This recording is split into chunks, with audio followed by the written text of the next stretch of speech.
Kurang dari 24 jam, Angkatan Bersenjata Yaman kembali melancarkan serangan ke Bandara Ramon. Mengutip dari Tribun News, pada 8 September, diketahui sebuah drone menargetkan terminal bandara. Sementara pesawat tak berawak lain diarahkan ke pusat penelitian nuklir di Mona. Saluran 14 Israel melaporkan adanya ledakan di dalam Bandara Ramon akibat drone Yaman. Saksi mata juga menyebut dentuman keras terdengar di sekitar kawasan tersebut. Media Israel menambahkan bahwa sirene peringatan diaktifkan di area bandara serta otoritas menutup wilayah udara di sekitarnya. Sirene juga berbunyi di seluruh wilayah Israel Selatan setelah serangan drone lain dilaporkan. Di Negev Selatan, alarm tambahan diaktifkan sebab kekhawatiran infiltrasi pesawat tak berawak di dekat Dimona dan zona industri Rotem. Media Israel menyebut drone itu memang ditunjukkan ke fasilitas nuklir di Mona, namun berhasil dicegat.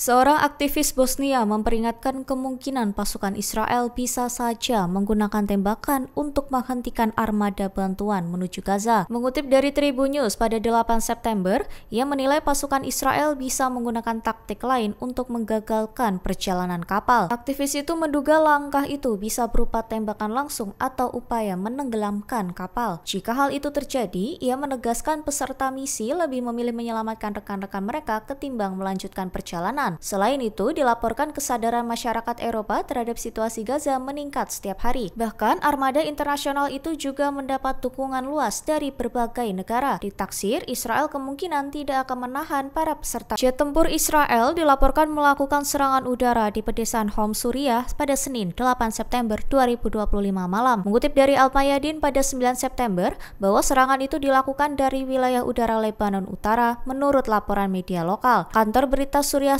mengonfirmasi ledakan terjadi di sekitar kota Homs. Belum ada rincian terkait target, kerusakan material maupun korban akibat serangan tersebut. Kementerian Luar Negeri Suriah mengutuk tindakan Israel yang dianggap melanggar kedaulatan negaranya. Damaskus menilai serangan itu juga mengancam keamanan serta stabilitas regional. Mereka mendesak komunitas internasional mengambil sikap tegas untuk menghentikan agresi Israel. Diketahui serangan ini bertepatan dengan rencana pertemuan antara pejabat Suriah dan Israel minggu ini. Menteri Luar Negeri Suriah Asad Al-Sibani dijadwalkan bertemu Menteri Urusan Strategis Israel Ron Dermer. Pertemuan yang dimediasi Washington itu disebut bertujuan membahas pengaturan keamanan. Putaran sebelumnya di Paris membicarakan stabilisasi Suriah Selatan dan pencegahan eskalasi di dataran tinggi Golan. Satu sisi, di Damaskus muncul kecurigaan bahwa Israel menggunakan kekuatan militer sebagai alat tawar-menawar politik.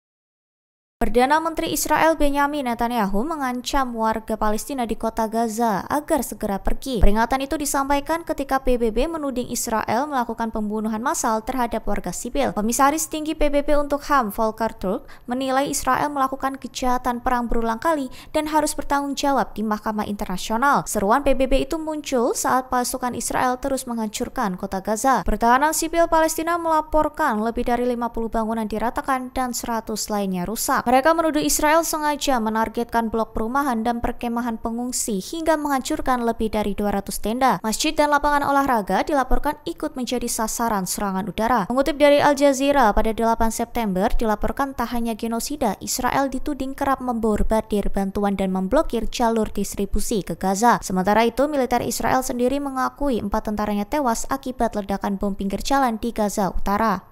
Tentara Yaman dilaporkan kembali melancarkan serangan drone ke beberapa titik strategis Israel. Mengutip dari Tasnim News pada 8 September, bahwa juru bicara militer Yaman Yahya Sa'ad menyebut pihaknya menargetkan Bandara Ramon. Selain itu, drone juga diarahkan ke Bandara Ben Gurion yang dikenal sebagai bandara utama Israel. Serangan lain ditunjukkan ke kawasan sensitif di Domina yang menjadi lokasi pusat penelitian nuklir Israel. Militer Yaman menyebut operasi itu berhasil menembus sistem pertahanan udara Tel Aviv. Mereka menilai keberhasilan tersebut menunjukkan kelemahan besar dalam sistem pertahanan Israel. Selain menciptakan kepanikan di kalangan warga Israel, serangan itu juga disebut mengirim pesan strategis. Yaman mengklaim pihaknya semakin maju dalam kemampuan teknologi drone yang digunakan dalam operasi militer. Download Tribun X sekarang, menghadirkan lokal menjadi Indonesia.